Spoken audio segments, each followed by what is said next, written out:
ರಾಣೆಬೆನ್ನೂರು ನಗರದಲ್ಲಿ ಭೀಕರ ಅಪಘಾತ, ಓರ್ವನ ಕಾಲು ಕಟ್, ಸ್ಥಿತಿ ಗಂಭೀರ.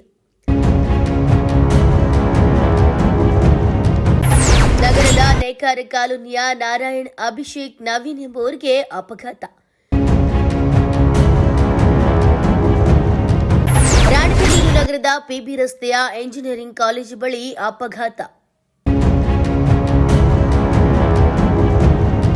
ರಾಣೆಬೆನ್ನೂರು ನಗರದ ಹೊರವಲಯದಲ್ಲಿರುವ ಎಂಜಿನಿಯರಿಂಗ್ ಕಾಲೇಜ್ ಬಳಿಯಲ್ಲಿ ಭೀಕರ ಅಪಘಾತವೊಂದು ಸಂಭವಿಸಿದೆ.